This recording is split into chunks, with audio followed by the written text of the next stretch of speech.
Hey hi, hope you're having an amazing day. எல்லாரும் எப்படி இருக்கீங்க? நல்லா இருக்கிறீங்க நம்புகிறேன். ஏதாவது சேனலுக்கு புதுசாக வந்திருக்கிறீங்களா கண்டிப்பாக சப்ஸ்கிரைப் பண்ணுங்கள், லைக் பண்ணுங்கள், ஷேர் பண்ணுங்கள், கமெண்ட் பண்ணுங்கள்.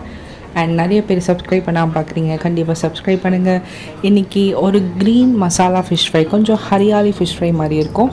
எப்படி பண்ணலாங்கிறத பற்றி பார்க்கலாம். ஏற்கனவே புதினா, கொத்தமல்லி, கருவேப்பிலை எல்லாத்தையும் வாஷ் பண்ணி வச்சுருக்கேன்.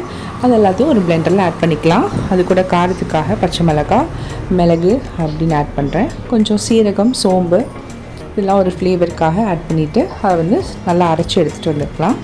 அரைச்சதுக்கப்புறமா கொஞ்சமாக ஆனியன், ஏற்கனவே கொஞ்சம் இஞ்சி பூண்டு பேஸ்ட்டும் ரெடி பண்ணி வச்சுருக்கேன். இஞ்சி பூண்டு பேஸ்ட்டாக இல்லைன்னா நீங்கள் கொஞ்சமாக இஞ்சியும் போட்டு இதோடையே நீங்கள் ஆட் பண்ணி நல்லா மிக்ஸ் பண்ணிக்கோங்க. அதுக்கப்புறம் சால்ட் ஆட் பண்ணிவிட்டு லெமன் புளிஞ்சு விட்டுக்கலாம். ஸோ புளி, காரம் எல்லாமே நமக்கு கரெக்டாக செட் ஆகிருக்கும். இப்போ இதை நல்லா ஃபிஷ்ஷில் போட்டு நல்லா மேரினேட் பண்ணி ஒரு ½ அன் ஹவர் நல்லா ஊற விட்டுடலாம். நல்லா அது ஊறி ரெடி ஆனதுக்கப்புறமா கொஞ்சமாக கார்ன்ஃப்ளவர் ஆட் பண்ணுறேன். அதுக்கப்புறம் அரிசி மாவு ஆட் பண்ணுறேன். போட்டு இது நல்லா மிக்ஸ் பண்ணிடுவோம். ஸோ அந்த மசாலா போட்டிருக்க மசாலாலாம் பைண்ட் ஆகிறதுக்கு இது நல்லா ஹெல்ப்ஃபுல்லாக இருக்கும். எல்லாம் போட்டு நம்ம மேரினேட் பண்ணி முடிச்சதுக்கப்புறமா கொஞ்சமாக ஆயில் போட்டு அது ஹீட் ஆகும்போது ஒரு ஸ்பூன் பட்டர் ஆட் பண்ணுறேன். லைட் ஃப்ளேவரிங்காக தான். இது நல்லா அப்படி சூடாக ரெடி ஆகும்போது ஒவ்வொரு ஃபிஷ் பீசஸாக போட்டு ஃப்ரை பண்ணலாம். பொறுமையாகவே அதை நீங்கள் போடுங்க. போட்டு ஒவ்வொன்றையாக நம்ம ஃப்ரை பண்ணி எடுப்போம். எப்படி மசாலா நல்லா சூப்பராக மிக்ஸ் ஆகிருக்குன்றதை பாருங்கள்.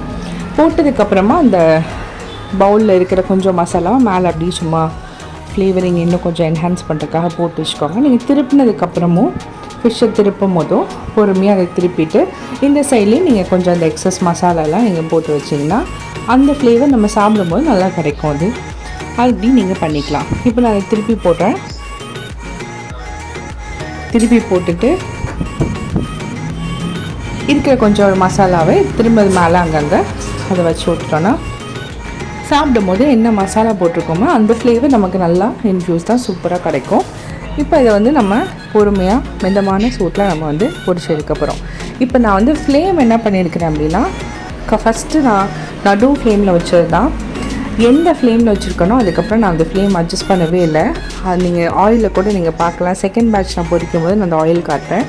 எந்த மசாலாவுமே ஆயிலில் வந்து இன்ஃப்யூஸ் ஆகிருக்காது. லைக் ஆயிலில் நீங்கள் பார்க்க முடியாது. அந்த ஃப்ளேமில் நீங்கள் கரெக்டாக பொரிச்சு எடுக்கும் போது இந்த மசாலாலாம் செதறாது. நீங்கள் கம்மி ஃப்ளேமில் போட்டிங்கன்னா மசாலா செதறும்.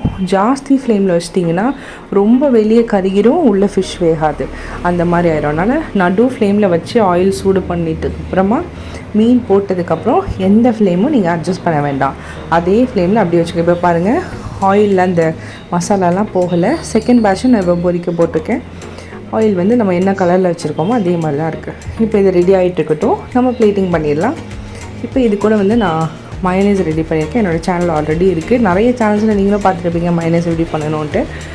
அது ஒரு பவுலில் வச்சுட்டு கொஞ்சமாக ஆனியன் வச்சு இந்த ஃபிஷ்ஷெல்லாம் வச்சு நாங்கள் வந்து அன்றைக்கி நாங்கள் சாப்பிட்டோம். நீங்கள் வந்து இந்த மாதிரி புதுசாக ஏதாவது ரெசிபீஸ் பண்ணியிருந்தீங்கன்னா கண்டிப்பாக கமெண்ட்டில் ஏதாவது கூட ஷேர் பண்ணுங்கள். வீட்டில் நீங்கள் கண்டிப்பாக செஞ்சு பாருங்கள். Let your cooking time be a happy time. Thanks for watching. Bye.